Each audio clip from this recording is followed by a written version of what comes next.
Welcome to my channel. నేను మీ Srinivas Reddy. Phone tapping కేసులో వెలుగులోకి కొత్త కొత్త వాస్తవాలైతే వస్తున్నాయి. ఇంతటికి ఏమనేది కూడా ఈ వీడియోలో మనం తెలుసుకుందాం. ఇలాంటి మరిన్ని వీడియోల కోసం మన ఛానల్ సబ్స్క్రైబ్ చేసుకొని పక్కనే ఉన్న బెల్ బటన్ ఒకటి మాత్రం మర్చిపోకండి. తెలంగాణ ఫోన్ ట్యాపింగ్ వ్యవహారం ఏదైతే ఉందో అందులో ఇప్పుడు కీలక పరిణామాలు అయితే చోటు చేసుకుంటున్నాయి. సాధారణ ఎన్నికల సమయంలో అంటే నవంబర్ 15వ తేదీన పెద్ద ఎత్తున ట్యాపింగ్ జరిగినట్టుగా కూడా పోలీసులు అయితే గుర్తించారు. నవంబర్ 15వ తేదీన 600 మంది ఫోన్లను Prabhakar Rao and team tap చేసిందని, సాధారణ ఎన్నికల సమయంలో కూడా ప్రణీత అండ్ టీం పెద్ద ఎత్తున ఫోన్ ట్యాపింగ్కు పాల్పడినట్టుగా కూడా బయటపడింది.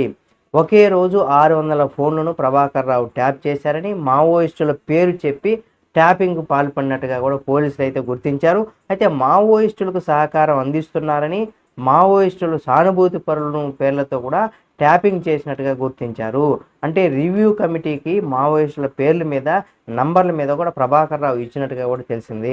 సాధారణ ఎన్నికల్లో కూడా మావోయిస్టులు యాక్టివ్ అవ్వాలని కూడా కమిటీకి ప్రభాకర్ రావు చెప్పినట్టు సమాచారం. అయితే మావోయిస్టుల పేరుతో అధికార ప్రతిపక్ష వ్యాపార రంగాలకు సంబంధించినటువంటి వారితో పాటుగా ముఖ్యంగా జర్నలిస్టుల ఫోన్లను కూడా ట్యాప్ చేశారు. ప్రతిపక్ష కాంగ్రెస్ ముఖ్య నాయకులతో పాటుగా కీలకమైనటువంటి ఫోన్లను కూడా ట్యాప్ అయ్యాయి. అయితే రేవంత్ రెడ్డి, అలాగే ఈటెల రాజేంద్ర, అరవింద్, రఘునందన్ రావు ఫోన్లను కూడా ట్యాప్ చేసినట్టుగా కూడా గుర్తించారట.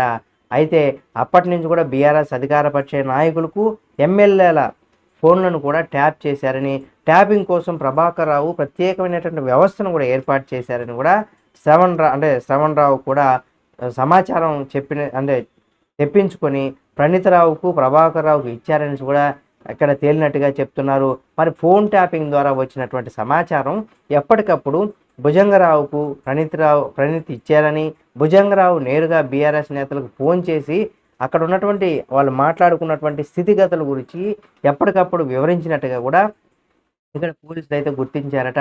ప్రతిపక్ష నాయకులు ఒకవైపు ఎవరైనా వెళ్తుంటే వెంటనే అధికారపక్ష నేతలు ఫోన్ చేసి సమాచారం ఇచ్చారట.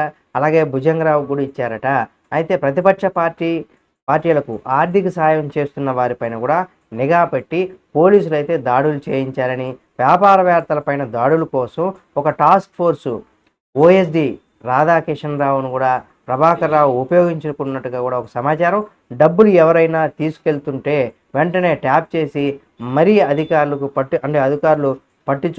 పట్టుకున్నట్టుగా కూడా పోలీసులు గుర్తించారట.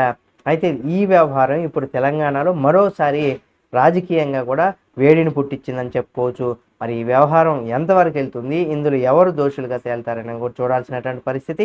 ఒకవేళ మీరు ఈ వ్యవహారంలో ఈ ఫోన్ ట్యాపింగ్ జరిగిందా లేదా అనేది మీకు అనిపిస్తుంది. మీరు జనరల్గా రోజు అనేకమైనటువంటి న్యూస్ చూస్తుంటారు కాబట్టి దీనికి సంబంధించి మీరు ఏమనుకుంటున్నారు? ఫోన్ ట్యాపింగ్ జరిగిందనా, ఇందులో ప్రధాన సూత్రధారులు ఎవరు చేయించుంటారనే దానికి సంబంధించి కూడా మీరు మీ యొక్క అభిప్రాయాన్ని కామెంట్ రూపంలో తెలియచేయండి.